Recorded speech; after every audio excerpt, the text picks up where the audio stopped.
ఎన్ని రకాలుగా చెప్పినా, ఎన్ని లాజికల్ ఆన్సర్స్ ఇచ్చినా, ఎన్ని విధాలుగా కన్విన్స్ చేయడానికి ప్రయత్నించినా, ఎన్ని రుజువులు చూపినా నిద్ర నటించేవాడు ఒప్పుకోడు, నిద్రపోతున్నోడు మేల్కుంటాడు. ఈరోజు సమాజంలో రెండు రకాల ప్రజలు ఉన్నారు. నిద్ర నటిస్తున్నోళ్ళు ఉన్నారు, పాపం నిజంగా అమాయకంగా నిద్రపోతున్నోళ్ళు ఉన్నారు. నిద్ర నటించే వాళ్ళలో కొందరికి, నిద్రపోతున్న వాళ్ళందరికీ కూడా మేలుకొల్పు కలగాలి అంటే దేవుని వాక్యము ప్రకటించడంతో పాటు దైవ శక్తి కూడా కార్యరూపం దాల్చాలి. దేవుని వాక్యం ప్రబలమై వ్యాపించడంతో పాటు దైవ శక్తి కూడా నిరూపితం కావాలి. ఆ విధంగా భక్తులు ప్రార్థన చేసి దేవునికి అనుసంధానమై సిద్ధపడాలి. అప్పుడే అన్య సమాజంలో చైతన్యం కలుగుతుంది. ప్రభువుని గూర్చిన మాట తర్కబద్ధమైనటువంటి వాదనలతో గాక ఒరిజినల్గా దైవ శక్తితోనూ దైవ వాక్కుతోనూ సంధించబడి అప్పుడు సమాజాలు మార్పు చెందుతాయి, ప్రభావితం అవుతాయి అనడానికి ఇశ్రాయేలు సర్వ సమాజాన్ని ఒకే ఒక్క దినమందు బయలుదేవత వైపు నుండి జీవము గల దేవుడైన యెహోవా వైపుకు తిప్పిన ఏలియా ఆయన చేసినటువంటి ఈ కార్యమే ఒక ప్రబల సాక్ష్యము. ఏమన్నా అర్థమైందా నేను చెప్పింది? అంతకుముందు చాలామంది ప్రవక్తలు వాదించారు, బయలు కాదు దేవుడు, యెహోవాయే దేవుడు. మన పితరులను ఇన్ని విధాలుగా సేవ్ చేసుకొచ్చిన వాడు ఆయన అని ఆయన గురించి ఎన్ని రకాలుగా చెప్పినా ఇశ్రాయేలుకి ఎక్కలా. ఎందుకంటే యెజబెలు రాణి, అహాబు రాజు, ఈ రాజు రాణి 450 మంది ప్రవక్తలను ఏర్పరచుకుని బయలుకు ఆలయాలు కట్టించి, బలిపీఠాలు కట్టించి బయలుకు మొక్కమని ఇశ్రాయేలు సర్వ సమాజంలో ఈ బయలు దేవతారాధన తీసుకొచ్చారు.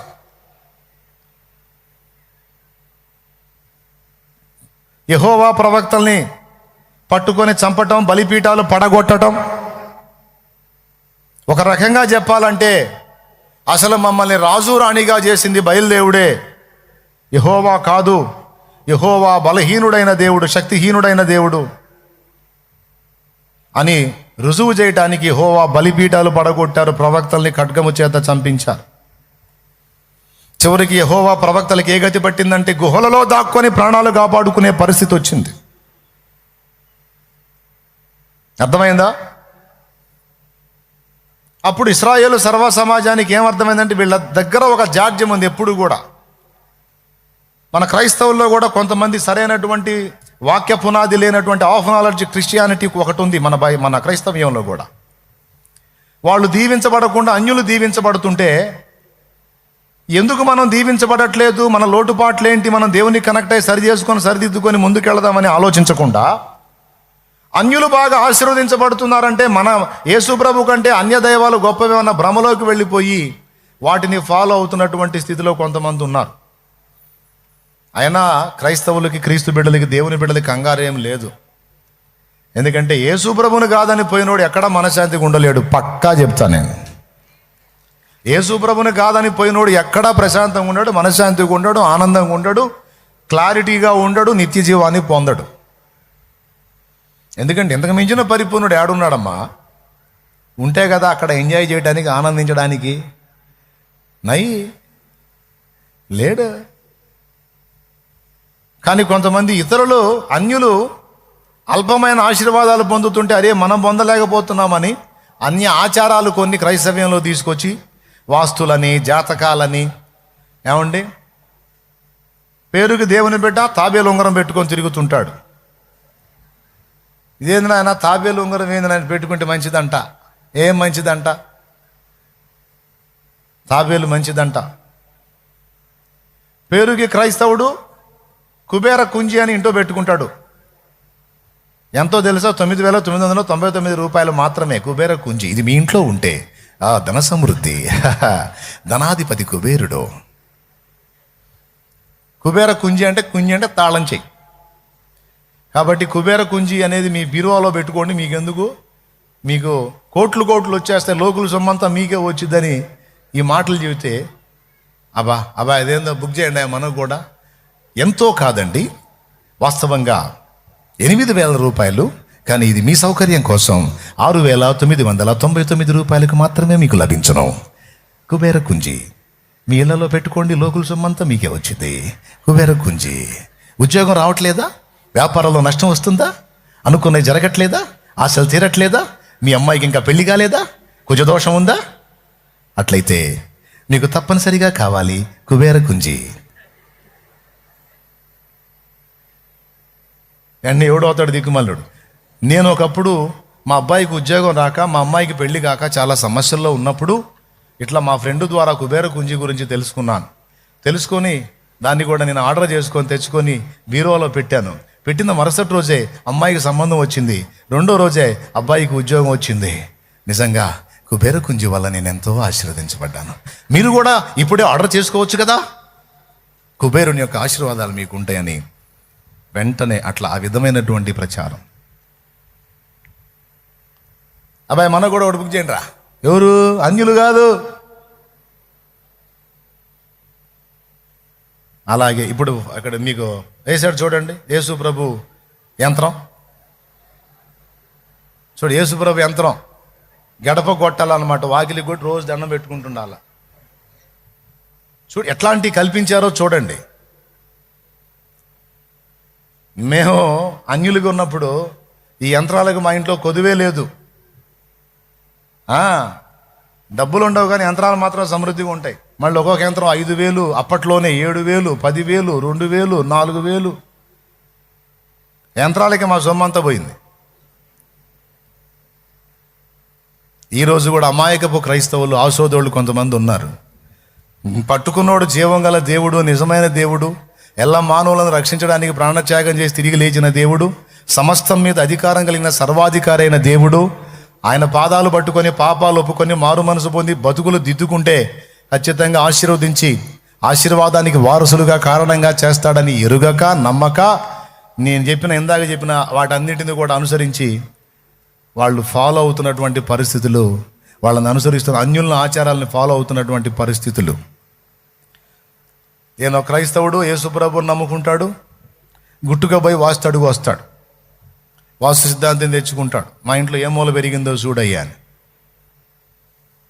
వాస్తు ప్రకారం 8 దేవతలు, తూర్పు, పడమర, ఉత్తర, దక్షిణ 4 దిక్కులు, ఈశాన్య, ఆగ్నేయ, వాయువ్య, నైరుతి 4 దిక్కులు, మొత్తం 8 దిక్కులు. 8 దిక్కుల్ని పాలించే వాళ్ళని అష్టదిక్పాలకులు అంటారు. అంటే 8 దిక్కులకు 8 దేవతలు ఉన్నారు. గృహస్థు కట్టేటప్పుడు తూర్పు, పడమర, ఉత్తర, దక్షిణాలు, ఈశాన్య, ఆగ్నేయ, వాయువ్య, నైరుతి దిక్కులు అన్నిటిని కూడా జాగ్రత్తగా చూసుకొని కట్టాలి.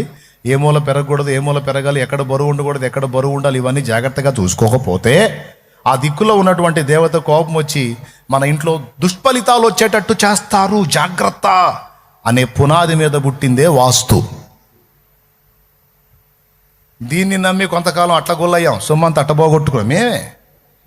మాదైతే ఇంకా కామెడీ. ఇంట్లో గొడవ అయితే చాలు, టేబుల్ పట్టండ్రా, టేప్ పట్టండ్రా అని ఆ మూల గొలవటం, ఈ మూల గొలవటం, ఏదో ఒకటి పాలు కొట్టుకొని కూర్చోవటం. ఏందని అటు చూస్తారు. శుభ్రంగా అసలు ఇల్లే లేకుండా పోయిందిలే. సాక్ష్యం వినండి, నా సాక్ష్యం. అందుకని వాస్తు వట్టి భ్రమ, అది మానవ కపోల కల్పితం, అది వాస్తవం కాదు అనడానికి నిరూపణగా శాంతినగర్లో నేనున్న నివాసంలో పడమర పల్లం పెట్టి, తూర్పు మెరకబెట్టి ఇల్లు కట్టా. వాయువ్యం ఓపెన్ చేసి ఈశాన్యం మూతేసి కట్టా. అదే ఇంట్లో 12 సంవత్సరాలు ఉన్నా. యేసు నామములో ఆశీర్వదించబడ్డా. ఈశాన్యం మూతయొచ్చా? ఏవచ్చా? తలకాయ అడ్డం కూపుతున్నారు. మీరు ఒప్పుకుంటున్నారు వేయకూడదని? ఎవడు చెప్పాడు వేయకూడదని? ఏంగా నోరు మంచిదైతే ఊరు మంచిది, హృదయం దేవుని ఎదుట సరైనదైతే దయ్యాల కొంపలో నువ్వున్నా నీ కోసం అది దేవాలయంగా మారింది. మారుస్తాడు దేవుడు, నీతో ఉంటాడు. దేవుడు నీతో ఉంటే నువ్వు ఎక్కడుంటే అక్కడే దేవాలయం. అట్లా కాకుండా హృదయంలో విశ్వాసం లేకుండా దరిద్రపు బుద్ధి పెట్టుకొని, లోభితనం పెట్టుకొని, చెడిపోయిన జీవిత విధానం కలిగి నువ్వు ఎన్ని మూల పగలగొట్టినా, ఎంతమంది సిద్ధాంతం తెచ్చినా దరిద్రానికి బ్రాండ్ అంబాసిడర్ లాగే ఉంటావు తమ్ముడు. అట్లనే ఉంటావు చెల్లెమ్మ. కాబట్టి మారాల్సింది వాస్తు ఇంట్లో పరిస్థితులు కాదమ్మా, హృదయమో బ్రతుకు. ఆ బాబతోళ్ళు ఎవరో తగిలారు ఈరోజు, అందుకే ఈ మాటలు మాట్లాడుతున్నాడు దేవుడు. జాగ్రత్త. ఆ పిచ్చోళ్ళు ఎవరో ఉన్నారు ఇక్కడ కూర్చున్న వాళ్ళలో. నీకు మండితే లేచి వెళ్ళిపో, ఇంక మళ్ళీ కనపడకు, ప్రాబ్లం లేదు. కాదు, ఇది చెప్పేది కరెక్ట్ అనిపిస్తే కూర్చో ప్రశాంతంగా విను. దేవునికి స్తోత్రం. చెప్పండి, 2 చేతులే చెప్పండి, మీ పని అయిపోయినట్టుంది. చెప్పండి, గట్టిగా చెప్పండి. అది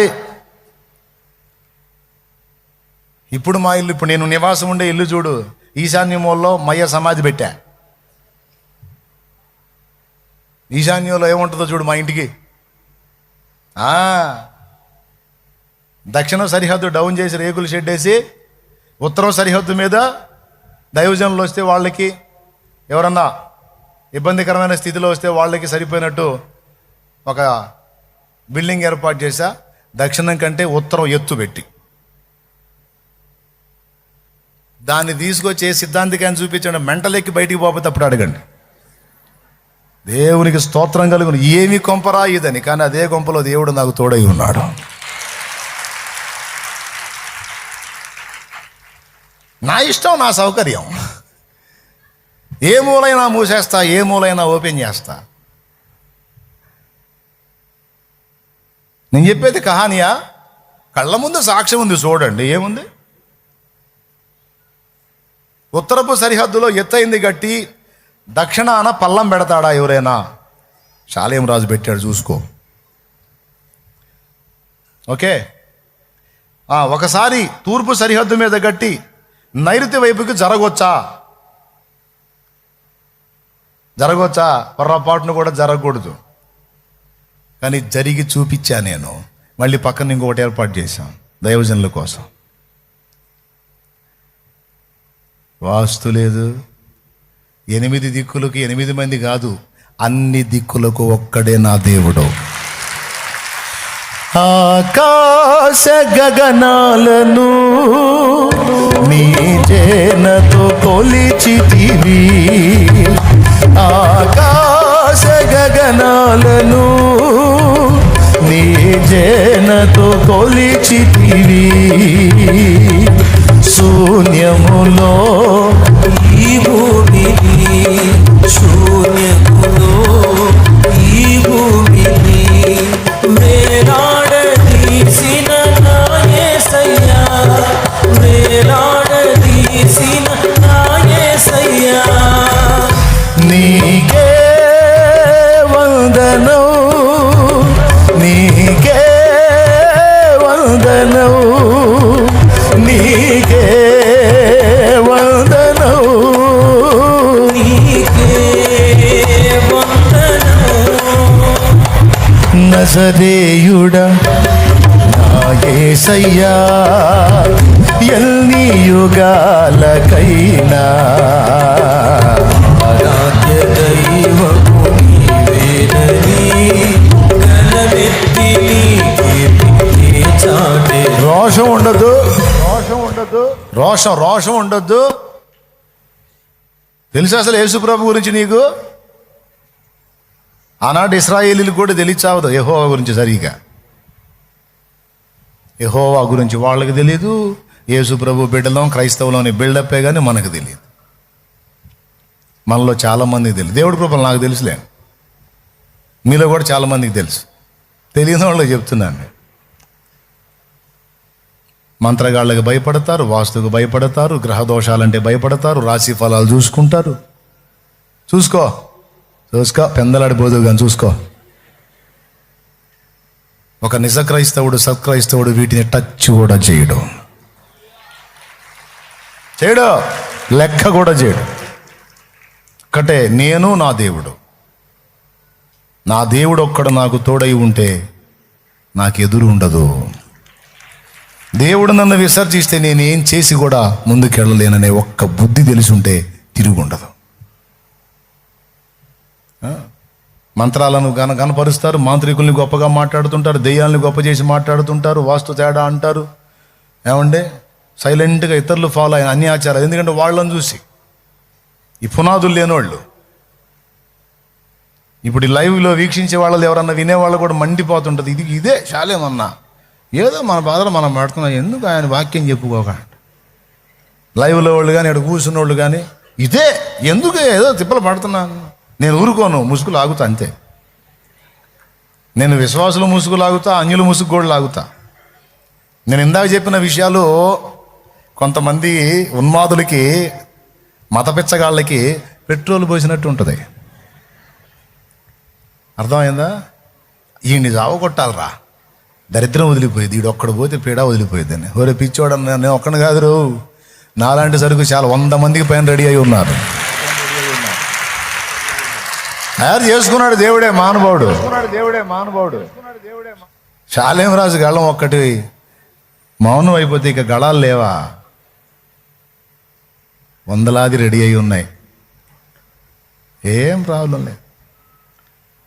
ఎందుకంటే జీవితం స్థిరం కాదు కదా. అందుకని నేను ఏది చేసినా నా ఒక్కడితో వదిలిపెట్టును. ఏ పనైనా అంతే. ఇప్పుడు తబలా కొట్టేవాళ్ళు ఉన్నారు, ఎంతవరకు జీవితాలు తెలియవు కదా. అందుకని ఆ ఫీల్డ్కి ఒకడు కాకుండా 2, 3, 4 రెడీగా ఉంటారు. అట్లా ఇందులో ఉన్న ప్రతి ఫీల్డ్, సౌండ్ ఇంజనీరింగ్ ఉంది, 4, 5 రెడీ అయి ఉంటారు. కెమెరా ఉంది, 4, 5 ఉంటారు. ఏ ఫీల్డ్లో కూడా ఒకడు లేకపోతే పని ఆగే ప్రసక్తి ఉండదు, అది జరుగుతానే ఉంటుంది. ఆఖరికి వేదిక కూడా ఒకడు ఆగిపోతే ఈ వేదిక ఆగిపోదు. అనేకులు మాట్లాడుతూ ఉంటారు. అందుకే నేను అనేక మందికి వేదికనిచ్చేది. నేనే రాజు, నేనే మంత్రి అనే డైలాగ్ మనకు ఉండదు. నా బిడ్డలు కూడా రెడీ కావాలి. ఎస్, ఓకేనా? అంటే వాళ్ళకి ఆశ కూడా లేకుండా చేస్తున్నా.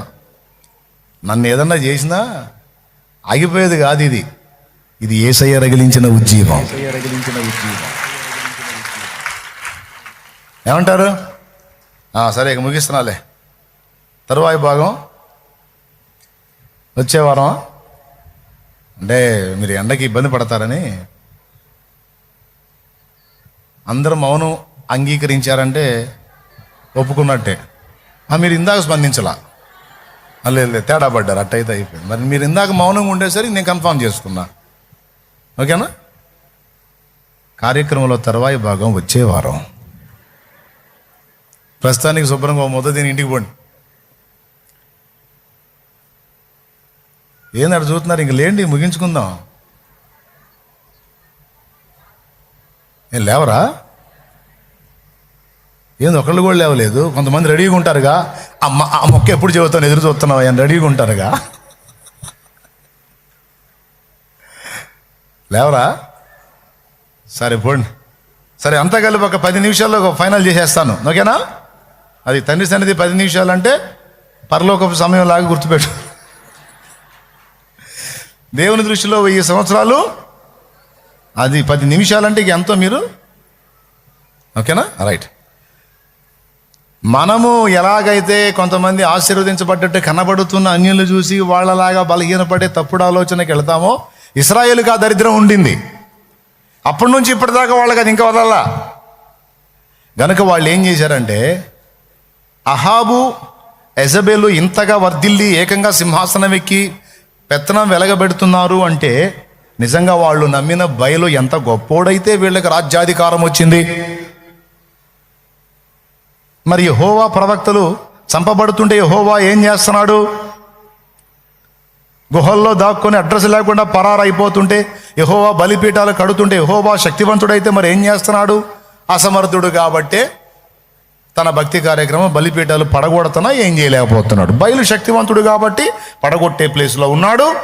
యెహోవా శక్తిహీనుడు కాబట్టి పడగొట్టించుకుంటున్నాడు అని వాళ్ళు ఫిక్స్ అయ్యారు. మీకేం అర్థమైందండి? పేరుకు దేవుని ప్రజలు, కానీ వారు అనుకుంటున్నారు యెహోవా కంటే బయలు బలవంతుడని. అసలు సృష్టికర్త ఎవరు? సర్వశక్తి గలవాడెవరు? ఈ లోక దేవతలన్నీ ఎవరికి మొక్కుతాయని ఉంది గ్రంథములో. దేవతలు నీకు నమస్కారము చేయుచున్నారన్న మాట ఎక్కడుంది? కీర్తనల గ్రంథంలో ఉంది. ఎవరికి నమస్కారం చేస్తున్నారు అంటే దేవదూతలంతా ఆయన కాలు మొక్కుతున్నారు. దాగోను గుడిలో యెహోవా మందసం తీసుకెళ్ళి పెడితే దాగోను బొమ్మ ఏం చేసింది? సాగిల పడింది. ఎంతమందికి గుర్తుంది? అలాంటి సర్వశక్తి గల్లోడిని వదిలిపెట్టి బయలు బలవంతుడు అనుకుంటున్నారు. అప్పుడు ఏలియా వెళ్ళి అహాబు దగ్గర శపథం చేశాడు. జీవము గల దేవుని వైపు నుండి బయలు వైపుకు ప్రజల్ని తిప్పి పెద్ద పాపం చేశావు. నీకు నీ మాట విన్నందుకు వాళ్ళకి శిక్ష తప్పదు. ఇక నుంచి 3.5 సంవత్సరాలు ఆకాశపు మంచైనా వర్షమైనా ఎంత మాత్రం కురవదో కఠినమైన కరువును ఫేస్ చేయాలి, నీ ప్రజలు ఫేస్ చేయాలని శపథం చేసి వచ్చాడు తిష్బీయుడైన ఏలియా. అయిపోయింది, 3.5 ఏళ్ళు అయిపోయింది. దేవుడు వర్షాన్ని కురిపించి ఒక సూచక్రియ జరిగించాడు. ఆ సూచక్రియ కంటే ముందు ఈ విషయాన్ని మీరు గుర్తుపెట్టుకోవాలి. 3.5 ఏళ్ళు వర్షం కురవలేదు, తర్వాత ఏలియా ప్రార్థించినప్పుడు వర్షం కురిసింది. ఆ సూచక్రియ గుర్తుపెట్టుకోండి. దానికంటే ముందు ఇది ఇంకా బాగా గుర్తుపెట్టుకోండి. ఈ ఇశ్రాయేలు జనాంగానికి ఈ పిచ్చి వదిలించాలి, ఈ పైత్యం దించాలని ఫిక్స్ అయ్యాడు ఏలియా. ఫిక్స్ అయ్యాయని ఒక మాట అన్నాడు ఇశ్రాయేలు సర్వ సమాజంతో, ఎన్నాళ్ళు మీరు 2 తలంపుల మధ్య తడబడుచుందురు. బయలు దేవుడైతే వానికి మొక్కండి, యెహోవా దేవుడైతే ఆయనకే మొక్కండి. అంతేగాని యెహోవా పేరు చెప్తారు, మళ్ళీ బయలుకు మొక్కుతారు. ఇలా 2 తలంపుల మధ్య ఎన్నాళ్ళు తడబడుచుందురని ఒక సింహగర్జన చేశాడు. రండి, కర్మేలు పర్వతం మీదికి రండి, అక్కడ నిరూపించుకుందామని కర్మేలు పర్వతానికి పిలిచాడు. అహబు ప్రవక్తలని, అదే యెజబెలు పెంచి పోషించిన అబద్ధ ప్రవక్తలు 450 మంది, యెహోవా ప్రవక్త ఏలియా ఒక్కడే. నిర్ణయం ఏంటంటే, మీరు బలిపీఠం కట్టండి, నేను బలిపీఠం కడతా. ఒక ఎద్దును వధించి మీరు పెట్టండి, ఒక ఎద్దును వధించి నేను పెడతా. మీ దేవుడికి బయలుదేవుడు అన్నాగా, మీ దేవుడికి మీరు ప్రార్థన చేయండి, నా దేవుడికి నేను ప్రార్థన చేస్తా యెహోవా. మనుష్య సహాయము లేకయే అగ్నిని బలిపీఠం మీదికి పంపుట ద్వారా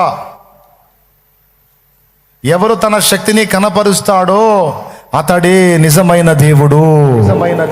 అతడే నిజమైన దేవుడు. దమ్ముంటే రండి, ఈ ఏర్పాటుకు రండని దేవుని శక్తి ఏదో తెలుసుకుందాం రండి. ఇక మాటలు కాదు, తర్కము కాదు, వాదనలు కాదు, ఒప్పించడలు కాదు, శక్తే తెలుసుకుందాం రండి అని పిలిచాడు. వచ్చారు ఇశ్రాయేలు సర్వ సమాజం కర్మేలు పర్వతం మీద గ్యాదర్ అయ్యారు. బయలు ప్రవక్తలు 450 మంది ఒక బలిపీఠం కట్టారు, దాని చుట్టూ వాళ్ళు మోగారు. దేవుని ప్రవక్త ఏలియా కూడా ఒక దగ్గర ఉన్నాడు. మొదటి ఆఫర్ వాళ్ళకే ఇచ్చాడు, ఫస్ట్ ఆప్షన్ వాళ్ళకే. నువ్వు రప్పించంటే అవసరం లేదు, మీరు చాలామంది ఉన్నారుగా, మళ్ళీ మీకు ఎందుకులే పొద్దుపోయేది, కానీ మీరే మొదలు పెట్టండి. మీరు అగ్ని దించగలిగితే నన్ను ఏం చేసినా ఓకే, నేను ఒప్పుకుంటా. నేను అగ్నిని దించితే మీ అంతు తేలుస్తా రండి అని చెప్పి ఒక పశువుని వధించి వాళ్ళు బలిపీఠం మీద పెట్టి, ఇక బయలా అగ్ని కురిపించు, బయలా అగ్ని కురిపించు అని వాళ్ళ ఆరాధన మొదలు పెట్టారు. ఎంతమంది? 450 మంది. స్క్రీన్ మీద మీకు కనపడుతుంది చూడండి. అదిగో రక్తాన్ని చూపించి మరి ఆహ్వానిస్తూ ఉన్నారు. బయలా అగ్ని కురిపించు, బయలా అగ్ని కురిపించు, బయలా అగ్ని కురిపించు, బయలా అగ్నిని దించు అని మొత్తుకుంటారు 450 మంది. ఇక పొద్దున్న నుంచి సాయంత్రం దాకా, సూర్యోదయం మొదలు సూర్యాస్తమయం దాకా వాళ్ళు మొత్తుకొని సాయంకాలపు నైవేద్యం సమయం వచ్చిన దాకా మొత్తుకుంటూనే ఉన్నారు. అగ్ని లేదు, కొత్తిమీర కట్ట లేదు, ఏం లేదు ఆడ. వాళ్ళు అగ్ని రాక వాళ్ళు అల్లాడుతుంటే ఏలియా పోయి, నిద్రపోతున్నాడేమో మనోడు, లేపండి. ఓహో, ఒకవేళ దూరంగా ఉన్నాడేమో, జర్నీ లాంగ్ ఏమో.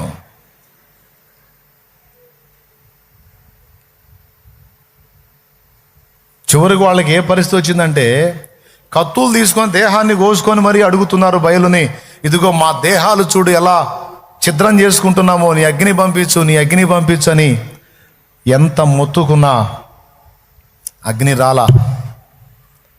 అప్పుడు పిలిచాడు ఇశ్రాయేలు సర్వ సమాజాన్ని, అక్కడున్న ప్రజలందరినీ పిలిచాడు.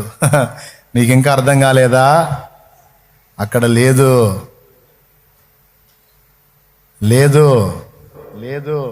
ఇప్పుడు సర్వశక్తుడగు వాని యొక్క శక్తి ఏంటో నేను చూపిస్తా, రండి రండి. వాళ్ళకి ఎంత మొత్తుకున్నా లేదు, ఇంకా ఆపంటారే, అయిపోయింది మీ సమయం అంతా, ఇక సాయంత్రకాలపు నైవేద్య సమయం అయిపోయింది, ఇక మీకు ఇచ్చిన టైం అయిపోయింది, ఇక రండి అందరూ రండి అని తీసుకొచ్చి మొట్టమొదట పడద్రోయబడిన బలిపీఠమును బాగు చేశాడు. అదిగో చూడండి, అంతకుముందు పడగొట్టిందిగా, ఆ పడద్రోయబడిన బలిపీఠమును బాగు చేశాడు. రెండవది, దేవుని నిబంధన గుర్తు చేయటానికి 12 గోత్రాలకు గుర్తుగా 12 రాళ్లను తెచ్చి వాటికి మెన్షన్ చేశాడు. నంబర్ 1, పడిపోయిన బలిపీఠమును బాగు చేశాడు. నంబర్ 2, దేవుని నిబంధనను, దేవుని వాగ్దానమును చేతబట్టాడు. మూడవది, విశ్వాసము అనేది క్రియాత్మకంగా కనపరిచాడు. ఎలానో తెలుసా? ఇప్పుడు ఎండిపోయి గలెండిపోయిన మాంసం తగలబట్టమే కష్టమైపోయి వాళ్ళు ఒళ్ళంతా కోసుకున్నారు. ఏనేం చేశాడో తెలుసా? 4 తొట్ల నిండా నీళ్లు నింపి ఆ 4 తొట్ల నీళ్లు ఆ బలి పశువు మీద, బలిపీఠం మీద పోపించాడండి. చుట్టూ కందకం మరీ తీపిచ్చి, కందకం అంటే గుంట అండి, బలిపీఠం చుట్టూ ఒక గుంట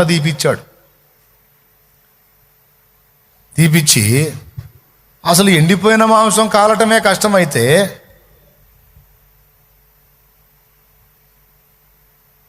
ఆ మాంసం మీద 3 సార్లు పోపించాడు నీళ్లు. ఒకసారి కాదు, 2 సార్లు కాదు, 3 ఆ నీళ్లు ఎంతగా ప్రవహించినాయి అంటే ఆ చుట్టూ ఉన్నది ఒక కందకం గుంట, అది నిండి పొర్లి పారినాయి. బలిపీఠం చుట్టూ కందకం త్రవ్వించి దానిలో నీళ్లు పారేటట్టు చేసి కట్టెల్ని, పశుమాంసాన్ని మొత్తాన్ని నానబెట్టాడు, సరుపులో బట్టలు నానబెట్టినట్టు. ఇప్పుడు ఈ పని చేస్తుంటే బయలు వాళ్ళ బ్యాచ్కి ఎట్టుంటుందండి? వాళ్ళు నవ్వుకుంటున్నారు, వీడికి మామూలుగా ఉండదు, మన ఎండి మాంసమే తగలబడలేదు ఏంటి, వీడు మాంసాన్ని నానబెడుతున్నాడు, బలి పశువుని నానబెడుతున్నాడు, కట్టెలు నానబెడుతున్నాడు, ఖచ్చితంగా అవుట్, మన చేతిలో ఇది సాగు మూడిందని వాళ్ళు రెడీగా ఉన్నారు. ఇదంతా చేసిన తరువాత ఏలియా ఏం చేశాడని చెప్పాను? 3 చేశాడు. నంబర్ 1, పడద్రోయబడిన బలిపీఠమును బాగు చేశాడు. నంబర్ 2, నిబంధన జనులు, ప్రభువా నీ ప్రజలు, ఆ నిబంధన జనులకు నీవు చేసిన వాగ్దానమును గుర్తు చేసుకో అని నిబంధనకును వాగ్దానమును గుర్తుగా 12 రాళ్ళు 12 గోత్రాలకి ప్రతీకలుగా తెచ్చి అందులో జాయిన్ చేయించాడు, మెన్షన్ చేయించాడు. మూడవది, విశ్వాస సంబంధమైన క్రియ, మొత్తాన్ని తడిపి నానబెట్టాడు. 4వది, మోకాళ్ళేశాడు. మోకాళ్ళేసి ఆకాశం వైపు చేతులెత్తి, ప్రభువా సైన్యములకు అధిపతియగు యెహోవా అని ఇక ప్రార్థన చేయటం మొదలు పెట్టాడు. వాళ్ళు పొద్దున నుంచి సాయంత్రం దాకా మొత్తుకొని ఒళ్ళంతా కోసుకున్నారు, రక్తాలు చిందించారు, అయినా అగ్ని రాలేదు. కానీ దేవుడు చెప్పిన సెలవు చొప్పున సమస్తము జరిగించిన ఏలియా మోకాళ్ళుని, ఇదిగో నీ మాట చొప్పున సమస్తము నెరవేర్చాను, ఇశ్రాయేలులో నీవే దేవుడవై ఉన్నావనియు నేను నీ ప్రవక్తనై ఉన్నానని ఈ ప్రజలంతా ఎరుగునట్లు దేవా యెహోవా ఆకాశం నుండి అగ్నిని పంపి నీ శక్తిని కనపరచు, నీ కార్యమును రుజువు చేయమని ఆయన ఎలుగెత్తి ప్రార్థన చేయటం మొదలుపెట్టి ఆ ప్రార్థన కంప్లీట్ కాక మునిపే అదిగో ఆకాశము నుండి అగ్ని దిగింది. ఆకాశము నుండి అగ్ని దిగి బలిపీఠము మీద ఉన్న పశుమాంసమును, బలిపీఠమును, ఆ పైన పోయబడిన బుగ్గిని, కట్టెల్ని, సమస్తాన్ని కూడా కాల్చి బూడిద చేసింది. హల్లెలూయా, హల్లెలూయా, హల్లెలూయా, హల్లెలూయా. ఇంకేం మిగల అక్కడ.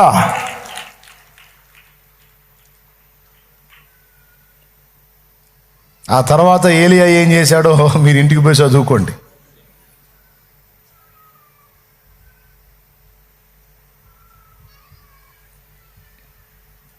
ఆ తర్వాత ఇశ్రాయేలు సర్వ సమాజము ఎలుగెత్తి కేకలేసింది. ఏమనో తెలుసా? యెహోవాయే దేవుడు, యెహోవాయే సృష్టికర్త, యెహోవాయే సర్వశక్తి గల దేవుడు, యెహోవాయే సూర్యుడు, యెహోవాయే పరాక్రమశాలి. అహబ్ ఏడుస్తున్నాడు చూడు, లార్డ్ లార్డ్ లార్డ్ అంతే. కోటింగ్ పడ్డప్పుడు వీడికి లార్డ్ గుర్తు వస్తాడు. మళ్ళీ తర్వాత యెజబెల్ గుర్తు వచ్చింది దరిద్రుడికి. దేవునికి స్తోత్రం. అగ్ని దిగి వచ్చి దేవుని శక్తిని రుజువుపరిచింది బిడ్డలారా. అదిగో ఇశ్రాయేలు సర్వ సమాజం సాగిలపడి దేవునికి మ్రొక్కి వారి హృదయాల్లో ఇక దేవుని వైపు తిప్పేసుకున్నారు. ఇది నేను ఎందుకు మీకు చదివి వినిపించానంటే, తర్కముతో, వాదనతో, మాటలతో మనం ఎంత ప్రయత్నించినా నిద్ర నటిస్తున్నోళ్ళు, నిద్రపోతున్నోళ్ళు మేల్కొనరు. కొంతమంది కావాలని మనస్సాక్షిని చంపుకున్నారు, కొంతమందికి పాపం పనిచేయటంలో అర్థం కావటంలో నిద్రమత్తులై ఉన్నారు. ఇద్దరు కూడా దేవుని వైపు తిరగాలి అంటే ఇక మనకి వేరే ప్రత్యామ్నాయం లేదు. దేవుని శక్తి దిగి రావాల్సిందే. అదండి కంక్లూజను, ముగింపు. దేవుని శక్తి దిగి రావాల్సిందే. దేవుని శక్తి దిగి ఆయనను, ఆయన ప్రభావాన్ని ప్రజలకు నిరూపించాలంటే నాలుగు జరగాలి. అది వివరణ. అందులో మొట్టమొదటిది, పడద్రోయబడిన బలిపీఠములేవో వెతికి వాటిని తిరిగి పునర్నిర్మించుకోవాలి. మరలి రండి దైవ జనమా, ప్రభుని పిలుపిదే మరలి రండి. మరలి రండి దైవ జనమా, ప్రభుని పిలుపిదే మరలి రండి. కూలిపోయిన మన బ్రతుకుల, కూలిపోయిన మన బ్రతుకుల బలిపీఠమును కట్టగరండి, కట్టగరండి. మరలి రండి దైవ జనమా, ప్రభుని పిలుపిదే మరలి రండి. కూలిపోయిన మన బ్రతుకుల, కూలిపోయిన మన బ్రతుకుల బలిపీఠమును కట్టగరండి, కట్టగరండి. మరలి రండి దైవ జనమా, ప్రభుని పిలుపిదే తరలి రండి. భూమి మీద దేవుని భక్తిపరులైన వాళ్ళు ఏలియా వలె రూపాంతరం చెందాలి. సత్యం కొరకు, సత్య స్థాపన కొరకు రోషం గల వారై ఉండాలి.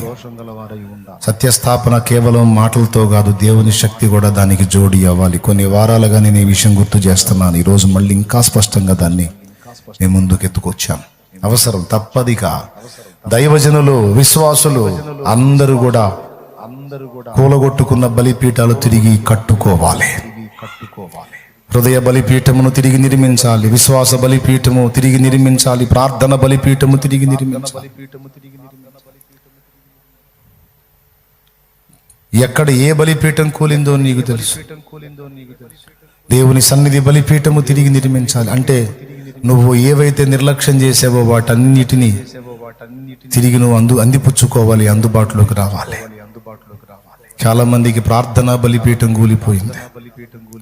ఏదో ఆచార సంబంధమైన ప్రార్థనలతో పొద్దుబూచుతున్నారు కానీ ప్రార్థనా బలిపీఠం మీద అగ్ని ఆరకూడదు. సూర్యోదయం మొదలుకొని సూర్యాస్తమయం వరకు అగ్ని మండుచుండవలెను అంటాడు బలిపీఠం మీద. ప్రార్థన బలిపీఠాలు చాలా మందివి చల్లారిపోయినాయి, కూలిపోయినాయి, పడిపోయినాయి. వాటిని తిరిగి నిర్మించాలి. సంఘాలలో ఉజ్జీవం రావాలి. ఆ ఉజ్జీవం సమాజాల్లోకి ప్రాకాలి. దేవుని శక్తి సమాజాల్లోకి విస్తరించాలి. దేవుని కార్యాలు సమాజాల్లో జరగాలి. అన్ని జనుల్లో దేవుని శక్తి నిరూపితం కావాలి. దైవ వాక్యము ప్రబలమై వ్యాపించాలి అంటే, అన్ని జనుల హృదయాలు దేవుని తట్టు త్రిప్పబడాలి అంటే దైవ వాక్యంతో పాటు దైవ శక్తి కూడా ప్రబలమై వ్యాపించాలి. దైవ శక్తి ప్రబలమై వ్యాపించాలంటే మోషే ఏలియాలు సీన్లోకి రావాలి. మోషే మోకాళ్ళుని రెఫీదీము లోయలో అమాలేకీలతో ఇశ్రాయేలీయులు యుద్ధం చేస్తున్నప్పుడు ప్రార్థన చేశాడు. కొండ మీద నిలబడి చేతులతో దేవుని కర్రను చేత పట్టుకొని పైకి లేచి నిలబడ్డాడు. తర్వాత కూర్చున్నాడు. ఊరు అహరోన్లు ఆయన చేతులు ఆదుకోగా మోషే చేతులు సూర్యాస్తమయం వరకు నిలిచినాయి. ఇశ్రాయేలు గెలిచారు. ఈరోజు మోషేలు కావాలి దేవునికి. ఏలియా మోకాళ్ళుని బలిపీఠం దగ్గర, ప్రభువా సైన్యములకు అధిపతి యెహోవా, ఈ ప్రజలు నీవే సత్యవంతుడు అని ఎరుగునట్లు నీ వాక్యే కాదు నీ శక్తి కూడా కావాలి. నీవు నిన్ను నిరూపించుకోవాలి. నీ ప్రవక్తనని నన్ను కూడా నువ్వు నిరూపించాలి.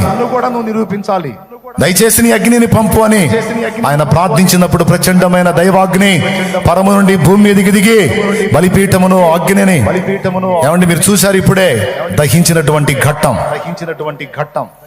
మోషే చేతులు ఎత్తినట్టు ఏలియా మోకాళ్ళు నిన్నట్టు మోషే ఏలియాల మీద ఉన్న అభిషేకం ఈ రోజు మన మీదికి రావాలి.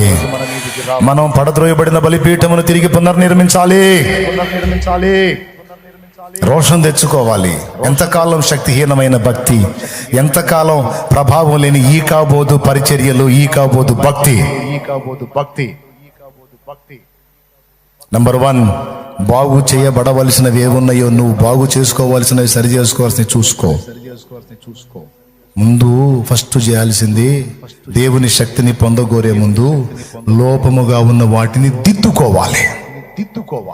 తప్పుడు నడతలు విసర్జించి మారు మనసు పొంది సరి చేసుకోవాలి. ఎవరైనా నువ్వు ఇప్పుడు ఈ రోజే చర్చికి వచ్చినా సరే నీకు ఒకటే చెప్తా, నీ కుటుంబంలో, నీ ఇంట్లో, నీ ఒంట్లో దేవుని శక్తి పనిచేయాలంటే ముందు ఎక్కడ నువ్వు తప్పటడుగు లేస్తున్నావో, ఎక్కడ పాపంలో ఉన్నావో, ఎక్కడ చెడిపోయిన నడక నడుస్తున్నావో అది చూసుకొని ముందు దాన్ని విసర్జించు.